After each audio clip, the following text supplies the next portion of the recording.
February 2nd, 1959, Ural Mountains.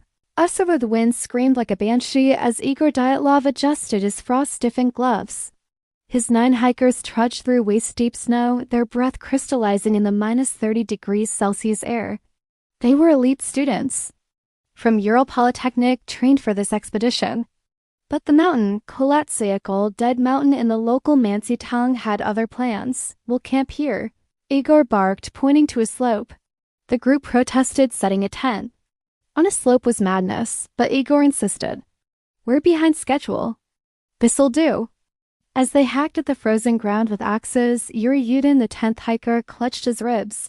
A cough rattled his lungs. "Igor, I can't go on," he wheezed. Reluctantly, Igor let Yudin turn back.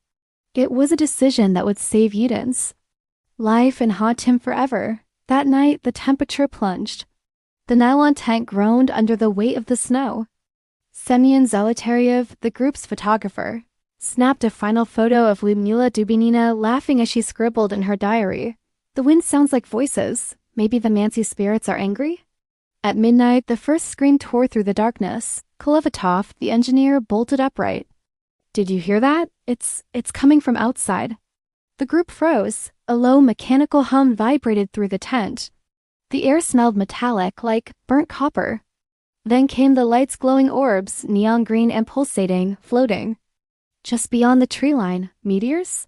whispered Rustem Slobodin, his voice trembling. "No," said Zinaida Kolmogorova, her face pale.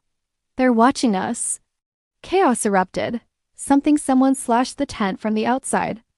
A blade? A claw? The hikers scrambled, half-dressed, into the blizzard. They fled downhill, their flashlights carving shaky paths through the dark. "Split up," Igor yelled. "Find shelter." Lyudmila's group stumbled upon a cedar tree.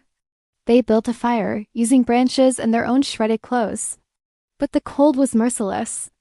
Nikolai Thibault-Brignol, the geologist, clutched his skull.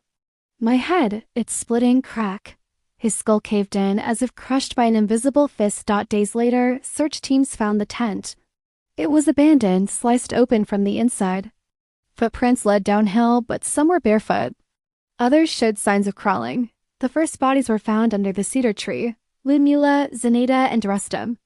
Their faces frozen in terror. No external wounds, but Rustem's skull was fractured out then, deeper in the woods.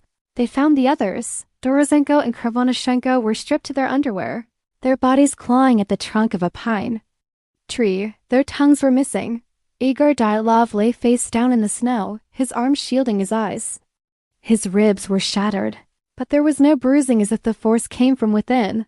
The final discovery was the worst. Lyudm Ile. Dubinina and Semyon Zolotaryov were buried under 12 feet of snow. Their eyes were gouged out. Lyudmila's chest was caved in, her heart missing. The KGB closed the case, blaming an unknown compelling force. But Yuri Yudin, the sole survivor, knew better. Decades later, on his deathbed, he gave a sealed envelope to a journalist. Inside was Lyudmila's diary. The final entry, scribbled in shaky handwriting, read, "They're not orbs, they're eyes. The mountain is alive, it hates us, it's coming. Please God, forgive." The rest was illegible, stained by blood that had never frozen. "Let me know if you want more."